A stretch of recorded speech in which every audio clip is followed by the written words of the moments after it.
Where we ended up last time, in fact we were just slightly ahead of this slide, is discussing the range of motions within molecular systems of interest to drug synthesis, to drug design,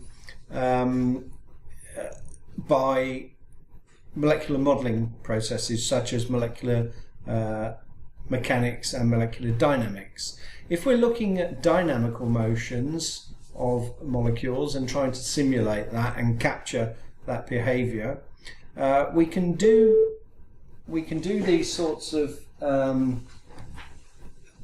simulations over a relatively small time scale with small molecules such as this peptide based drug here. So hours of simulation time on a computer can capture small fluctuations such as bond movements, bond angle movements, dihedral changes such as side chain changes, conformational changes, small motions like a loop of atoms linked together can twist slightly. So these conformational features can be captured in relatively short times within a molecular dynamics simulation. If we want to capture bigger movements, such as those present in this protein, how a helix behaves or how a group of helices or beta sheets behave with respect to another group of helices or beta sheets, such as bending around a hinge that links them. These are known as subunit motions. Or larger scale motions such as a helix changing into coil and back again, or if you are with a molecular complex, let's say our peptide is interacting with our receptor at a binding site, you may be able to capture dissociation and association processes of a drug interacting with the receptor and coming off again. And then folding and unfolding of a protein is quite a long time scale. Now, in simulation times on a computer, to capture this type of motion can require computations that maybe last months. So this is quite a big project. Most of the computer studies that we're interested in involve docking drugs into receptors. So if we've got a receptor structure that's known and we've got good three-dimensional coordinates for that structure, we can dock small molecules into the receptor by considering their shape complementarity. How do they fit in? How do the drugs fit in, or how do our ligands fit into the binding site on the protein, generally a protein of interest.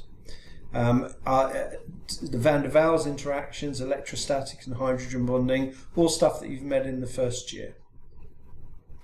These simulations or docking approaches can be random, what are called Monte Carlo selections, which are random poses to a set of criteria to try and fit a ligand and a receptor together. And you saw those in action when I showed you docking occurring in the Mo package.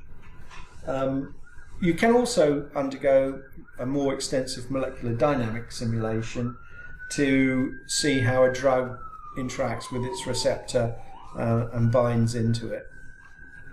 The docking process has to be scored, so which of the random choices of binding a ligand or a drug to an active site is going to survive, which is going to be the fittest pose, and there are ways that can be selected for. But ultimately, and ligand flexibility can be taken into account as well, as receptor flexibility. Both, if you're going to consider receptor flexibility, you now understand that, or you can see that maybe if you're going to talk about moving a biomolecule, you have to use more computational time for that to happen. And then finally, how do you score the result with a drug bound to a receptor in certain poses? How do you rate those poses and then select the one that you want to take forward for your drug design program.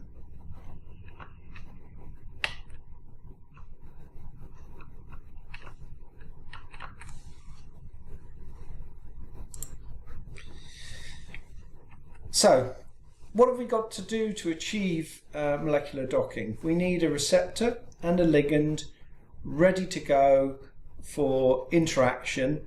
Therefore, the molecular mechanics, molecular dynamics type programs of something like Mo needs to understand what atoms are present in the molecules and how they're going to behave. In other words, parameterize a force field for their behavior. You have to search for suitable sites of where a drug might bind.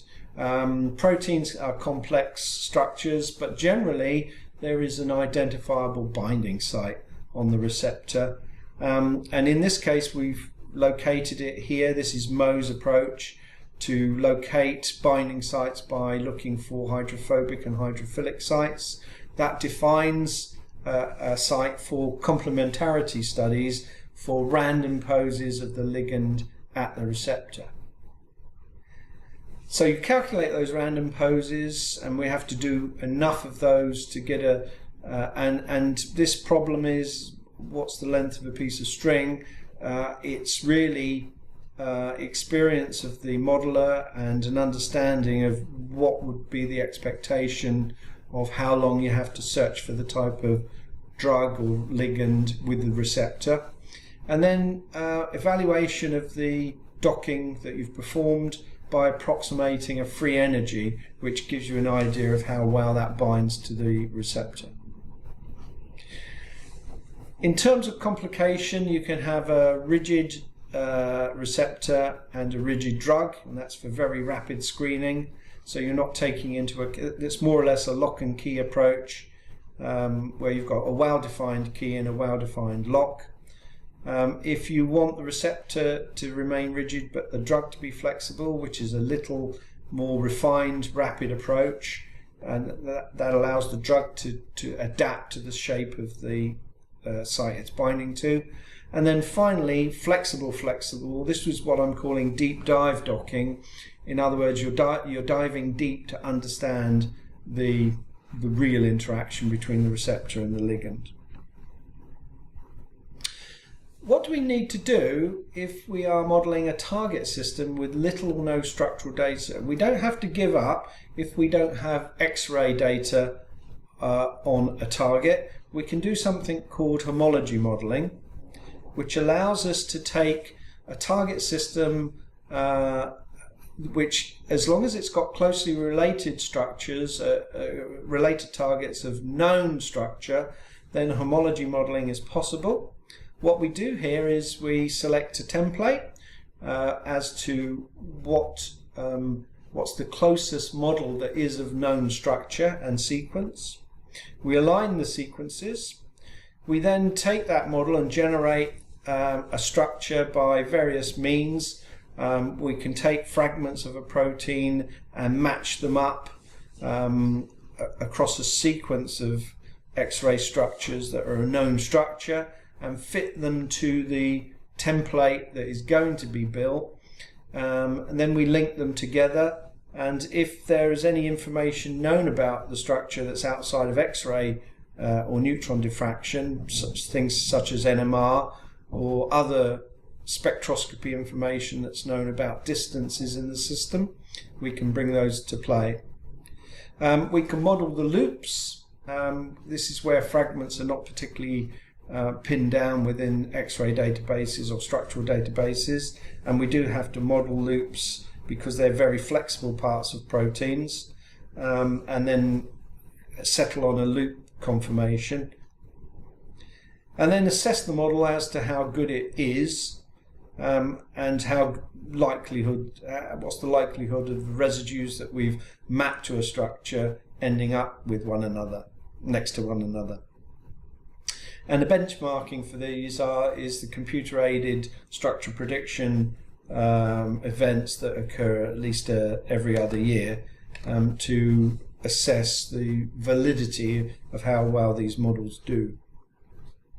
And then we have to be aware of the accuracy and sources of error of our model. So we just have a sensitivity as to how good our model is and what the weaknesses may be. But it doesn't stop us modeling.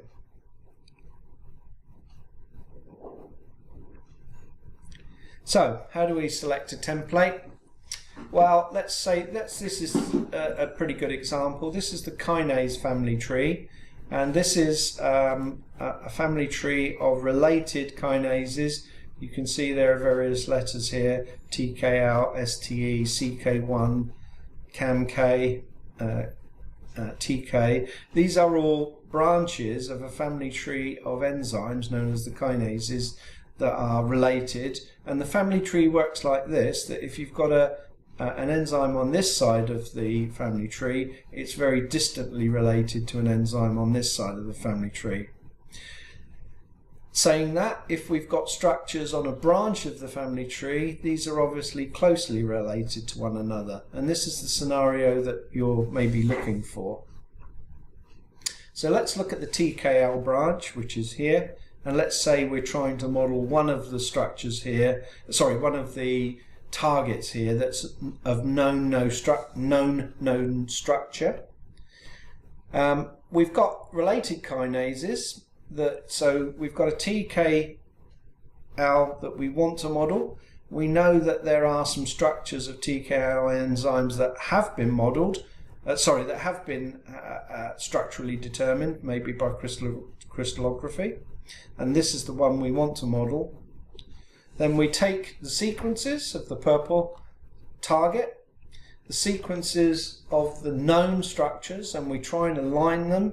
And you can see that maybe there's some mismatch of some information because some proteins are bigger than others.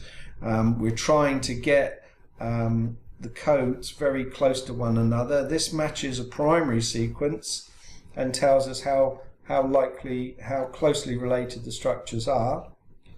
And they try and do this over a range of kinases if possible, and that's why this is a good example, because at least we've got 4 here. We can use the whole branch of these if the sequences are known, and that allows us to say how closely sequences are related. How do we generate a model from that? As I mentioned before, we take structures that are known, we can match fragments of those that are similar to the target structure that we want to determine. And we take the best bits of the structures. We may need to do molecular mechanics and molecular dynamics refinement of a structure in an attempt to locate a minimum energy structure that will be useful for modeling, and that allows us to generate a model that's ready for drug design. This process is remarkably robust and remarkably successful, and the drug industry have been using it for at least 20 years. The diagram here is we would try and look at remember we call this an energy hypersurface. We would have to do enough molecular dynamics to allow our structure to visit various minima, and maybe we're looking for the lowest minima possible for our receptor structure. A good, possibly global minima would be acceptable. Once we've got a target structure, we can look for binding sites within the target structure, a bit like Mo did with the spheres, the red and white spheres that were used to look at a binding site. There are slightly more sophisticated approaches which are really more aligned to mapping a pharmacophore on some drugs. So if we know we've got a lead compound, a hit compound that hits our target, and we want to take our hit to a lead to a final drug candidate, we can use the information of the molecules that do bind at the target to verify how our molecule interacts with a a modelled active site within a homology model, or indeed within a crystal structure. And what this approach allows us to do, it's called a grid-based approach. Grid is actually a program that maps pharmacophores, but generally these approaches are known as grid-based approaches.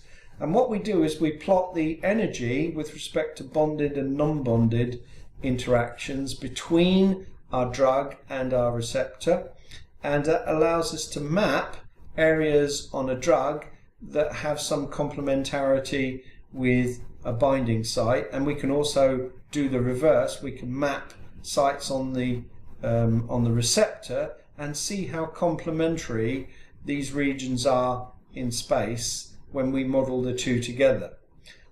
This has been used to, for instance, this has been used to look at neuraminidase drugs for treating influenza. These points, known as isoenergetic points, are plotted in 3 dimensions, and that's where you get these red and blue regions here.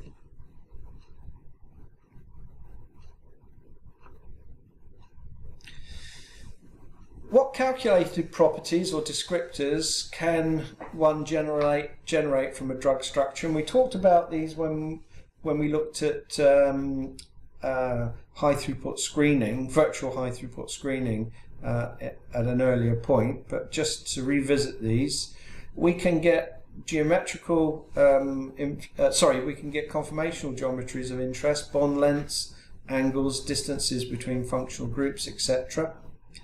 We can map partial charges on atoms and electrostatic charge distributions at surfaces. So these are partial charges which represent local dipole changes within bonds. This is an electrostatic surface map of our drug, and that shows us where maybe negative regions and positive regions are. We can map regions of lipophilicity and hydrophobicity on a map and see how the drug might interact with a receptor surface of complementary characteristics. We can look at hydrogen bonding and mild polarity at a surface as well. And then we can do this grid-based searching of functional groups and suggest regions of space on the drug that might want to interact with the receptor. So for instance, the green area on here are regions of space where a hydrophobe might want to interact, like the side chains of an alanine within a receptor cavity or something like that. The pink area would be maybe where a water or a pink area may be a water, or where a polar group might want to interact with the molecule, and here a basic functional group might want to interact with a slightly delta positive, quotes acidic type functionality, and that would be maybe a position where a glutamate would want to be within a receptor. What other drug properties, or lots of drug properties, can be calculated with drug structures? Molecular weight, the rings in the drugs, number of heteroatoms, how are the bonds connected within drug structures, the dipole moment of the molecule, polarizability of the molecule, which is a quantum mechanical property, but we can extend calculations to the quantum mechanical level, which involves calculating electron distributions if we think that is needed. Surface area calculations, molecular volume and shape indices can all be calculated for small molecules relatively easily. Why do we need those? Well, we need those if our drugs, if we need to understand how our drugs interact with a receptor. QSAR is quantitative structure-activity relationships, and this is a very brief look at QSAR. What's good about QSAR is that it's generally based on a linear best fit type approach, and you'd recognize part of this equation, y equals mx plus c. It's a slightly expanded version of that equation. The sort of things that we're looking at is we're trying to link y, biological activity, with constants that are linked to parameters that describe the molecular descriptors, and then c would be where does it intersect on the axes. Here is our predicted. Using this information, we can plot experimental ICs if we have them, for instance in a training set. So our black squares are molecules that we already know interact with our receptor, and then we can predict biological activity or IC50s by using parameters and constants that we've derived. We won't go into how they're derived because that's actually quite an extended, complicated process. But these are the things that are of interest, these constants here, and we can find these constants by comparing properties of molecules. And then we have a test set that we can use to challenge the information, and if that test set fits our predicted model, we know that we're in a direction to extrapolate biological activity out beyond our initial group of molecules, because we are more or less on a linear relationship going out in this direction, and we want to change our IC50s, for instance, to be more potent. So we want to be out in this region extrapolating along out into the more potent area out here. It's fair to say that you don't need to understand the last two slides, but you do have to have an appreciation that quantitative structure activity relationships are possible. Why would drug properties and QSAR be useful? Well, we saw cycles earlier on of information in a drug design process. So we have collections of compounds, we have databases which has got information about compounds and their properties that are in and literature data that's from so let's say this is the cycle that's occurring in our company. We've got our internal compound collections and electronic databases about our compounds. We've got literature information and patent information about other people's compounds. That can all go into a data repository. This is a QSAR workflow that is almost automated nowadays, that allows us to take this data, fit information to a model that we may be interested in, how the molecular properties predict biological activity. We have virtual screening. So if we have a three-dimensional structure of our target and we fit molecules to that target, we've got information from another branch of modeling, which is virtual screening and computer-aided molecular design. We have experimental data feeding into this cycle, and this cycle is a process of iteration, stepwise accumulation of information, and then going around again and refining the data as the model maybe accumulates compounds that are either real compounds or virtual compounds, to allow us to consolidate quantitative structure activity relationship models, or in virtual screening approaches.